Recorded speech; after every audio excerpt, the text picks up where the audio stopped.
উনি কি বুঝবেন? উনি তো বুঝে ফেলেছেন ডিস্টার্ব মানে উনি যখন দেখতেছেন যে জান্নাত থেকে সিঁড়ি নামছে, আসমান থেকে সিঁড়ি নামছে, নূরের ফেরেশতারা আসছে, জান্নাতের ফলমূল ওনার সামনে মানে ঝুলতেছে, উনি ওইগুলোর মধ্যে ডুবা।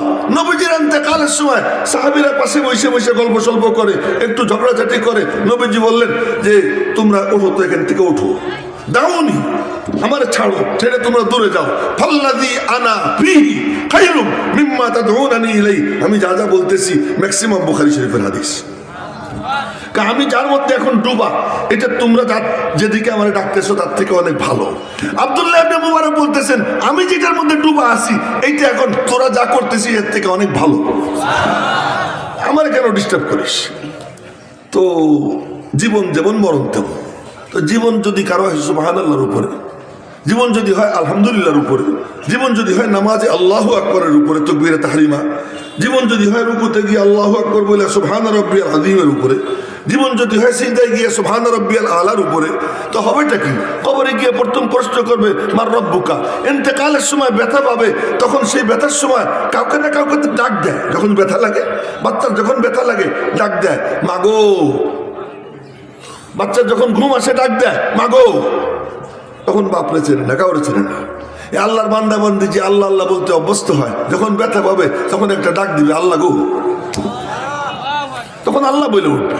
তো সাকারাতুল মউত যখন শুরু হবে তখন যার মনে চায় যে আমার মুখ দিয়ে আল্লাহ বের হোক, সেজন্য দুনিয়াতে স্বাভাবিক অবস্থায় সুবহানাল্লাহ, আলহামদুলিল্লাহ, লা ইলাহা ইল্লাল্লাহ, আল্লাহু আকবার এটা বলতে যেন অভ্যস্ত হয়ে যায়।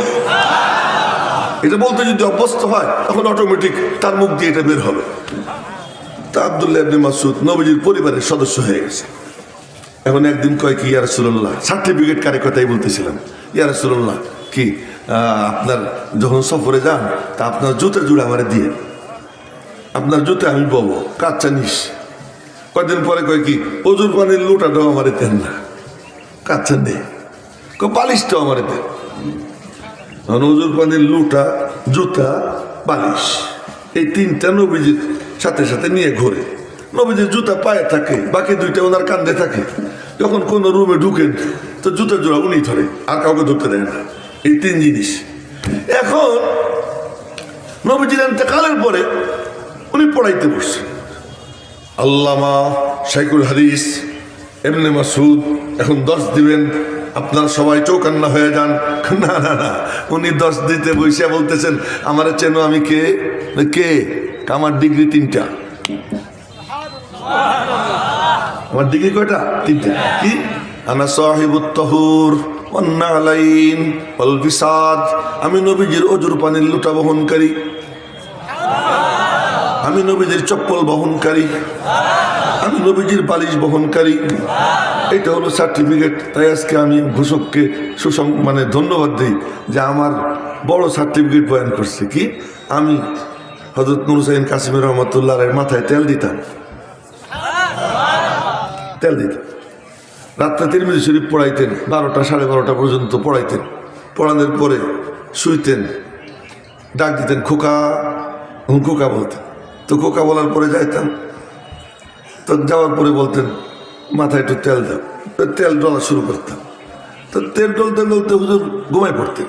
তো হুজুর ঘুমাই পড়ছেন, আমার যতক্ষণ না বলবেন তুই যা, আমি আর উঠতাম না। হুজুর তো ঘুমাই পড়ছে, হঠাৎ করে হুজুরের ঘুম ভাঙতো। ঘুম ভাঙর খোকা তুমি এখনো যাও নাই? যে হুজুর চাইতেছি, এই যে উঠে আসতাম। তখন রাত্র হয়তো 2টা বাজে, 2:30 বাজে। ওই তেল দেওয়ার সুযোগ আমার হয়েছে। এই যে যে আমার পুঁজি, এই পুঁজির কথা আছে কইছে, আমার বড় ভালো লাগছে। এই জন্য ঘোষকরে আমি ধন্যবাদ দিতেছি। আর সব আলেমের উচিত তার জিন্দেগির পুঁজি কি, আমি আমার উস্তাদের জুতা সোজা করছি।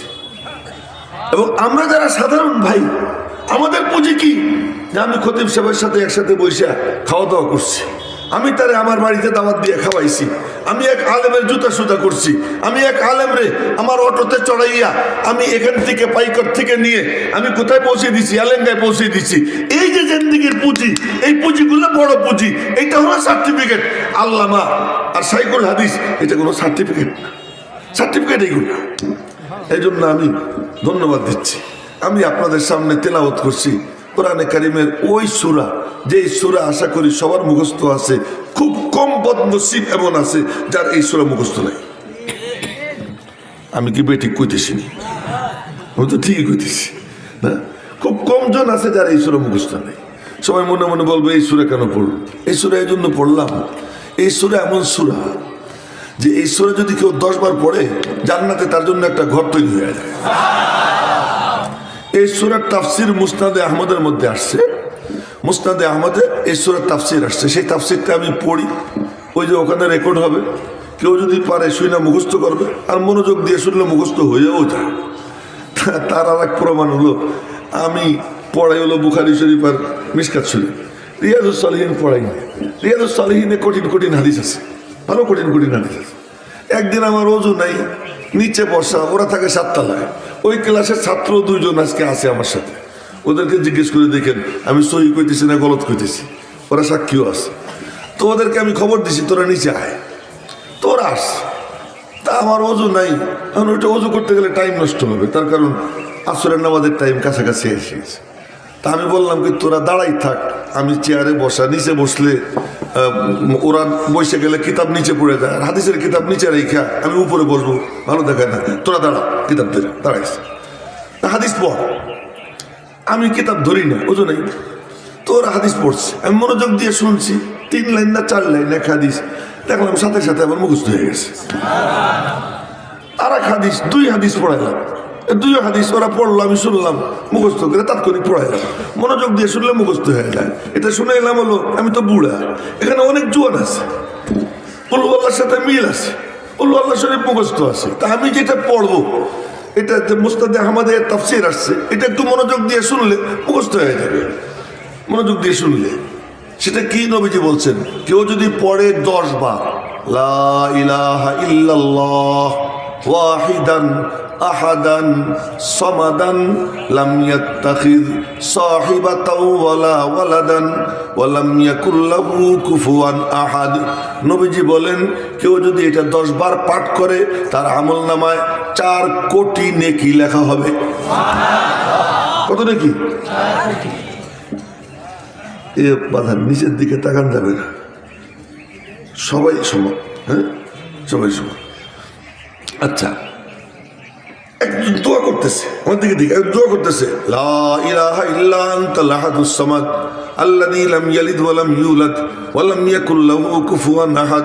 নবীজি পাশ দিয়ে যাইতেছেন, সঙ্গে আরেক সাহাবী। নবীজি বললেন লাকাদ দাআ বিদুআইন, ও এমন দোয়া করছে, এমন কিছু কালিমাত বলছে, এমন দোয়া শুরু করছে, ও যা চাবে তাই পাবে, ও যা চাবে তাই পাবে। এ কুল হুয়াল্লাহু আহাদ এত দামি, এত দামি। এই এমন সূরার সূরা নবীজি দিনের নামাজ শুরু করতেন এই সূরা দিয়া, শেষও করতেন এই সূরা দিয়া। শুরু করতেন এই সূরা দিয়ে কেমনে? এই সূরা ফজরের নামাজের 2 রাকাত সুন্নত, প্রথম রাকাতে কুলিয়া, দ্বিতীয় রাকাতে কুল হুয়াল্লাহ। কি ব্যাপার? আগে কুলিয়া পরে কুল হুয়াল্লাহ, আগে খালি করো পরে ভরো। কুলিয়া আইয়ুহাল কাফিরুন দিয়ে খালি করে, কুল হুয়াল্লাহু আহাদ দিয়ে ভরে, কুলিয়া আইয়ুহাল কাফিরুন দিয়ে পাক করে, কুল হুয়াল্লাহ দিয়ে আতর লাগায়। জোরে কন্যা সুবহানাল্লাহ। কুলিয়া আইয়ুহাল কাফিরুন দিয়ে পাক করে, তাখলিয়া আনির রাজায়েল, আবর্জনা থেকে মুক্ত করে। কুল হুয়াল্লাহু আহাদ তাওহীদের নূর দিয়া নিজেরে সাজায়, নিজেরে সুন্দর করে। ও মেরে মোহতারাম ভাইও, এই জন্য আগে কুলিয়া তারপরে কুল হুয়াল্লাহ। কুলিয়া আইয়ুহাল কাফিরুন মানে আমি আপসহীন। 1.5 ব্যাটারির দল বলে কুলিয়া আইয়ুহাল কাফিরুন মানে আপোষকামী। লাকুম দীনুকুম ওয়ালিয়া দিন, যার যার দিন তার তার, ধর্ম যার যার, উৎসব সবার। না না না, এর অর্থ হলো তোর সাথে আমার কোনো আপোষ নাই, আমি আপোষহীন। আপোষহীন যখন হয় তখনই আল্লাহর সাহায্য আসে। মাঝখানে অন্য কথা মনে পড়ে গেল, তাই বলে ফেলাই। শেষের 10টা সূরা, এই 10 সূরার মধ্যে নবীজির জিন্দেগীর পুরা সিরাত, নবীজির পুরা জিন্দেগি আল্লাহ এই 10 সূরার মধ্যে বয়ান করছেন। সূরা ফিলের মধ্যে নবীজির জন্ম তারিখ, সূরা কুরাইশের মধ্যে নবীজির বংশ পরিচয়, সূরা মাউনের মধ্যে নবীজির আর্থ সামাজিক অবস্থা, নবীজির সময়কালীন সামাজিক কালচার কি ছিল এই কালচার, সূরা কাউসারের মধ্যে নবীজির শান মান, সূরা কাফিরুনের মধ্যে নবীজির অবস্থান। নবীজি বলছেন, হে তোরা যা বললি তা তো শুনলাম, তোরা যদি পারিস আসমান থেকে সূর্য আইনা আমার ডান হাতে রাখবি আর চন্দ্র আইনা আমার বাম হাতে রাখবি, তারপরে হতো আমি আমার কথার থেকে নড়ব না। আপসীন যখন হবা তখন আমি আল্লাহ নুসরত করব। ইদা জা নাসরুল্লাহি ওয়াল ফাত। আপসীন হইলে পরে সাহায্য আসে। আমাদের সাহায্য কেন আসে না? আমি আজকে গিয়ে অমুকের হাত ধরি, কালকে গিয়ে তমকের পাও ধরি, আজকে অমুকের সাথে আপোষ করি, কালকে তমকের সাথে আপোষ করি। ইউটিউব খুললে, ফেসবুক খুললে একই মুখ, দুই কথা, মনে হয় যেন মুখ না, ওটা একটা বাথরুম, ওটা একটা পায়খানা, ওটা কোনো মুখ না। যে আজকে এক কথা বলতেছে, একটু পরে আর এক কথা বলতেছে। এটা কোনো ইসলাম মুসলমানের শান না।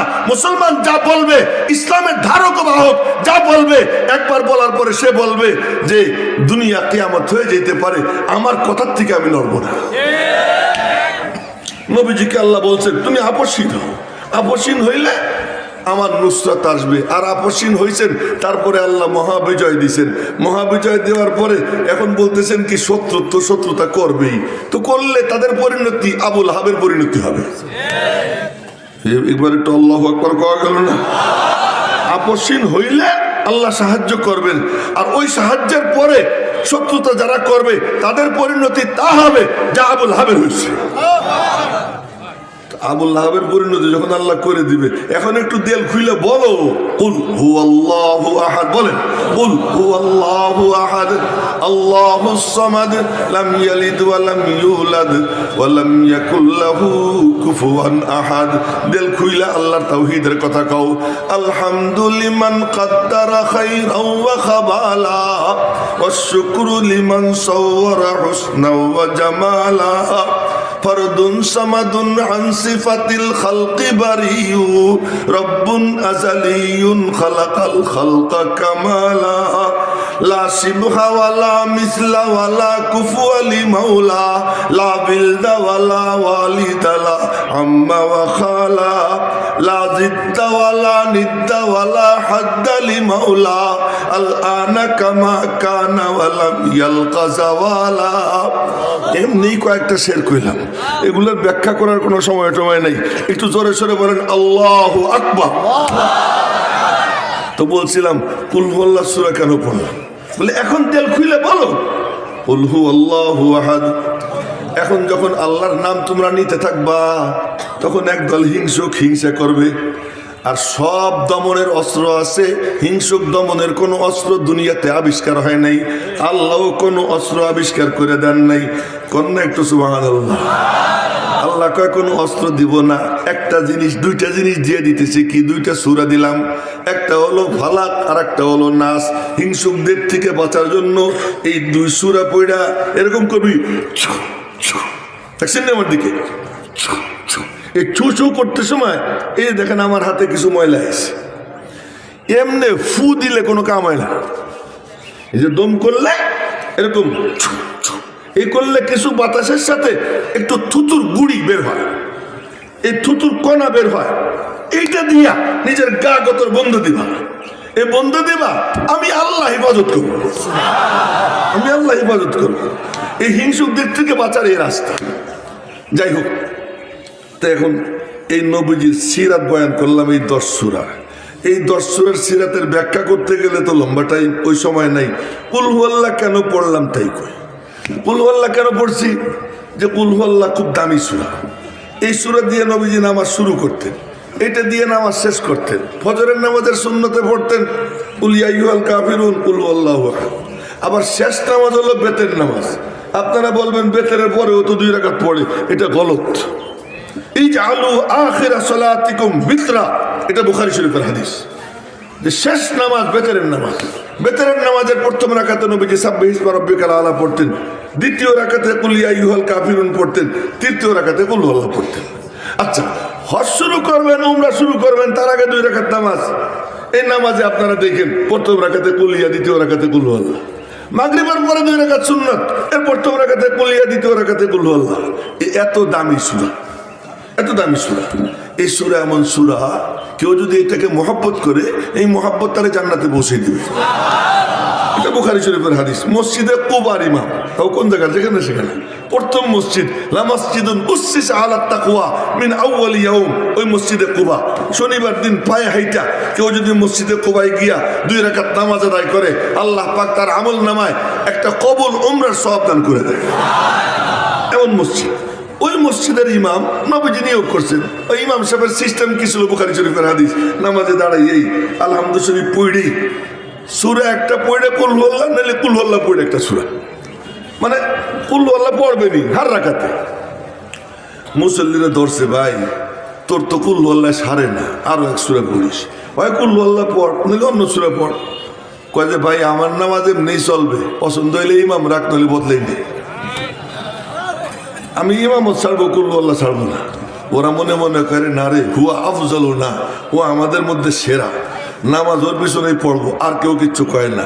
আখেরি ঠিকানা নবীজি। নবীজির কাছে গিয়ে নালিশ করছি, ইয়া রাসূলুল্লাহ ঘটনা তো বুঝলাম না, আমরা খালি এতটুকু কইছি ভাই কুল হু আল্লাহ পড়, না অন্য সূরা পড়। ইমামতি ছাড়ার হুমকি দিছে, আমরা আর কিছু কই নেই। ওর নামাজ, ওর পিছনে নামাজ পড়ে খুব মজা লাগে, ওর পিছনে নামাজ পড়ে মজা লাগে। কারো কারো তেলাওয়াত এমন লাগে মনে হয় যেন আসমান থেকে নাজিল হইতেছে। এই তার মধ্যে একজন উনি, ওনার তেলাওয়াত শুনতে ভালো লাগে। তো ইয়া রাসূলুল্লাহ কারণটা কেটে জিজ্ঞেস করে। নবীজি ডাক দিছেন, কি সোনা মিয়া? আরে আমি না কইলাম সোনা মিয়া, নবীজি কি আর সোনা মিয়া বলছেন? যা একটা বলছেন কি তুমি বলে সব রাকাতে কুল হু আল্লাহ পড়ো? জি। আমার দিকে দেখেন, না দেখলে তো বুঝবেন না। জি। কেন? মনে মনে কয় এর মধ্যে 5টা সিফাত। কি? আহাদ, সমাদ, লাম ইয়ালিদ, লাম ইউলাদ, ওয়ালাম ইয়াকুল লাহু কুফুয়ান আহাদ। আহাদ মানে একটা, এগানা, নিরালা। ওয়াহিদ মানে এক, আহাদ মানে একটা, একটা মানে লাইসা কামিসলিহি শাই, আল্লাহর মতো কোনো কিছু নাই।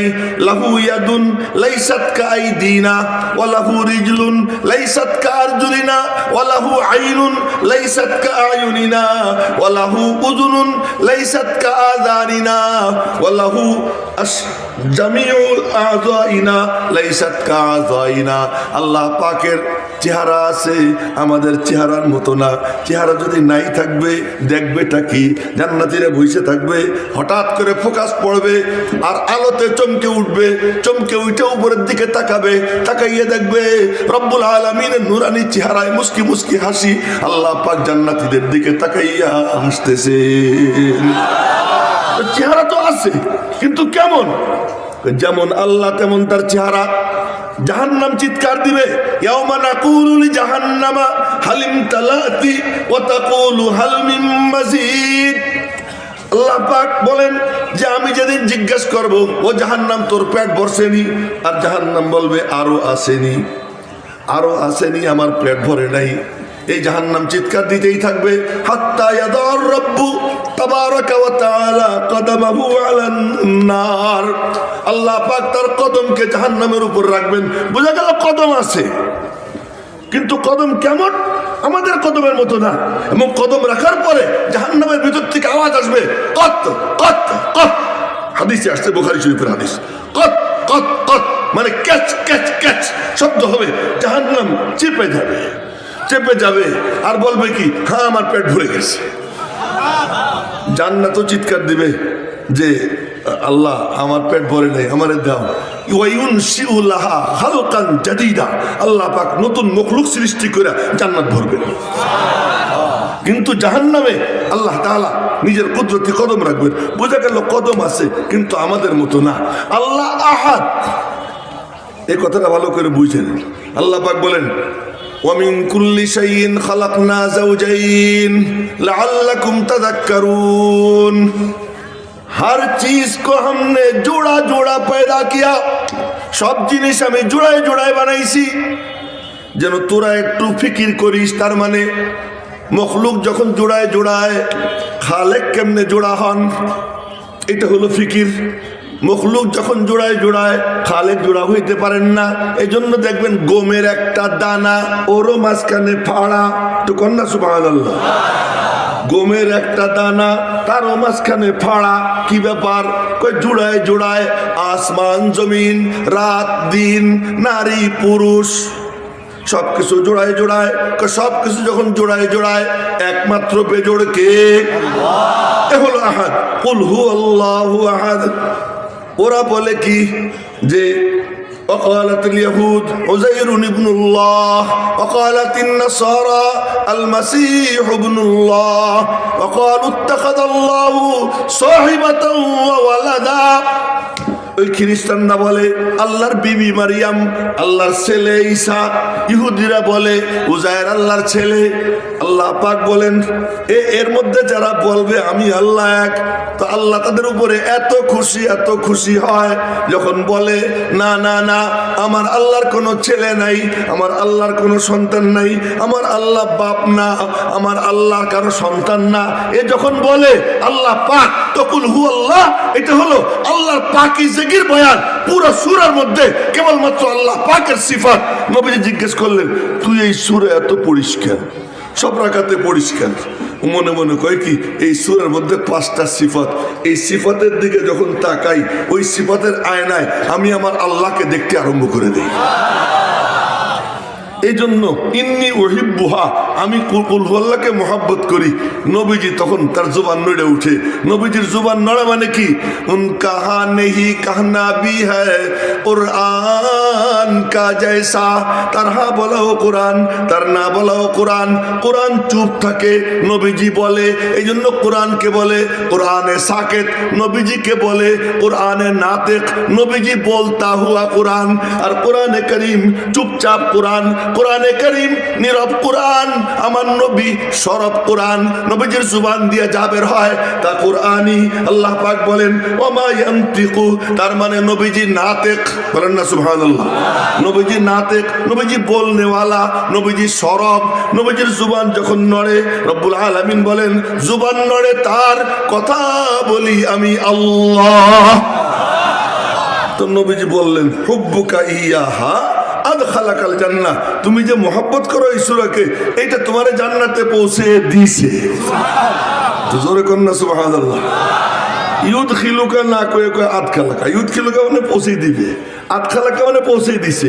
সে এখনো জমিনে, জান্নাতে পৌঁছে দিয়েছে। তার মানে তোমার জান্নাতে যাওয়া এতটা নিশ্চিত, মনে করো তুমি জান্নাতে পৌঁছে গেছো, এতটা নিশ্চিত। মেরে মোহতারাম ভাই, এই সূরা কেন পড়লাম? এই জন্য পড়লাম যে কোরআনে কারিমে ছোট ছোট 3টে সূরা।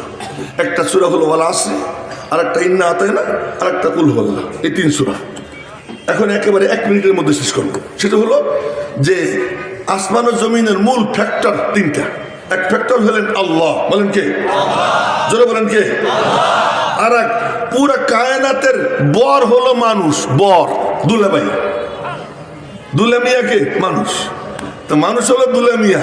আল্লাহ পাক বলেন ওয়াসাখখারা লাকুম মা ফিস সামাওয়াতি ওয়া মা ফিল আরদি জামিআ, আসমান ও জমিনের কুল মখলুকাতকে আমি তোদের খাদেম বানিয়ে দিয়েছি।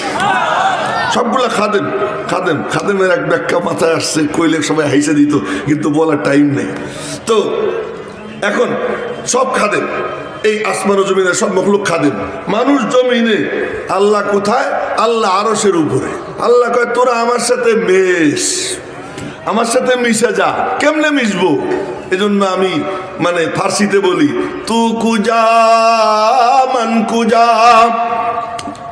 তুমি কোন আরশে আযীমের উপরে, আমি কোন ধরাতলে, আমি কোন জমিনে, তুমি কোন আরশে আযীমের উপরে, তোমার সাথে কেমনে মিশবো? রব্বুল আলামিন বলেন ইন্না আতাইনাকাল কাউসার। এই সাহেবে কাউসার মুহাম্মদুর রাসূলুল্লাহ, বলেন না সাল্লাল্লাহু আলাইহি ওয়াসাল্লাম। সবাই বলেন সাল্লাল্লাহু আলাইহি ওয়াসাল্লাম। উনাকে দিয়ে দিলাম, উনার কাছে যে যাবে সে আমার কাছে আসবে।